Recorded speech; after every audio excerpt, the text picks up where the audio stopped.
जया होती है वो बहुत ही गुस्से में रहती है, तो वसुंधरा जी उसे समझाने की कोशिश करती है, पर वैजू वहाँ पे खड़ी रहती है और वो बोलती है कि जो जया होती है वो बोलती है कि नहीं माँ, ये समझना पड़ेगा, हर जगह पे हम हर चीज के लिए हम इनको हम वैजू दीदी की गलती को भी हम पर्दा नहीं डाल सकते और उनकी हर बात में हम उनका सहयोग नहीं कर सकते हैं।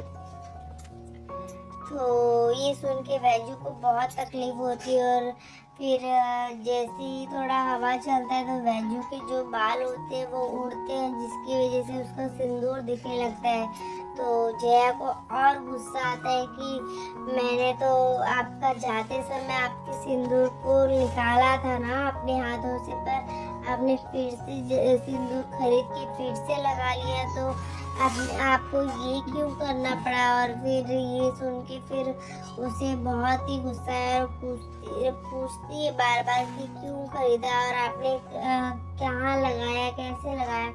पर तभी वो बोलती है कि आपका बैग कहाँ है, आप बैग दिखाइए। और उसका बैग चाक के चेक करने लगती है, तो उसमें सिंदूर का डिब्बा मिलता है, जिसकी वजह से वो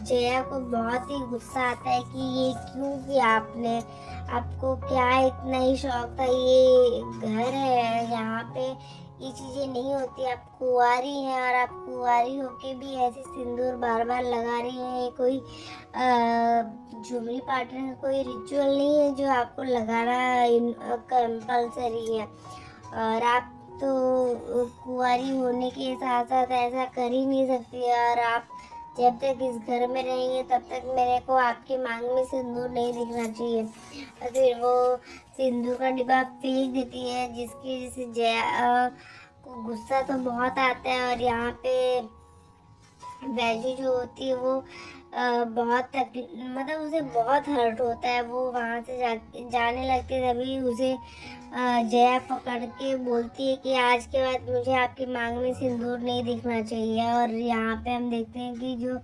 रणविजय होता है वो तभी वहाँ पहुँच जाते हैं, जो वैजू होती है वो जाके सिंदूर उठाने लगती है। तभी रणविजय उसका हाथ पकड़ लेता है और वो उसे बोलता है कि वाह जया, तुम्हारे अंदर ये भी टैलेंट था, आज तो मैंने देख भी लिया, अगर मैं सही टाइम पे नहीं आता तो मैं नहीं देख पाता। और ये सुन के फिर जया को भी बुरा लगता है, तो वो बोलती है कि इसमें गलत क्या किया मैंने, सही चीजें है, वो कुंवारी है और जाने से पहले मैंने उनके मांग से सिंदूर निकाल दिया था, तो वो क्यों निकाली फिर से। तो ये सुन के फिर वैजू को के साइड से वो बोलता है, और वो फिर वो बोलता है कि एक समय तो था तुम्हें बहुत ही दिक्कत होती थी उनके हर चीज़ों से, और आज तुम मुझे मैनर सिखा रहे हो, तो मुझे क्या बात करनी है, कि हमारे बहन की बीच की बात है, तो तुम ऐसे कैसे बीच में बोल सकते हो। तो इस बात से मुझे थोड़ा उससे गुस्सा रहता है। और यहाँ पे हम दूसरी तरफ देखते हैं कि जो वैजू होती है वो भी बहुत नाराज हो जाती है। फिर जया जो होती है गुस्से में वो घर में चली जाती है, और जो रणविजय होता है वो सब चीज़ों के बारे में सोचता रहता है कि उसने उसे सिंदूर दिया था वैजू को, और उससे बोला था कि जब भी कोई तुम्हारे मांग में सिंदूर निकालेगा तो मैं तुम्हारे मांग में सिंदूर लगाऊंगा। और ये सब चीज़ें याद करता रहता है, और उसने जया ने कैसे इंसल्ट की वो भी याद आता है उसे, सब चीज़ें सोचता रहता है। तभी जया वहाँ आती है और वो उसे बोलती है कि वैजू दीदी ने ये जो किया वो गलत किया है। फिर वो उससे पहले तो खाने के लिए बोलती है, तो उस वजह से वो ऑफेंड हो जाता है। वो बोलता है कि तुम सब हर किसी को मॉनिटर नहीं कर सकती कि तुम्हारे हिसाब से सब कुछ चलेगा। तो इस बात से जया को और गुस्सा आता है कि तुम उस बात के लिए मुझ पे क्यों चिल्ला रहे हो और क्यों मुझसे इस तरीके से बात कर रहे हो। तो आज के एपिसोड में बस इतना ही फ्रेंड्स। नेक्स्ट एपिसोड में हम देखते हैं कि क्या होने वाला है। तब तक के लिए bye bye, take care, Radhe Radhe.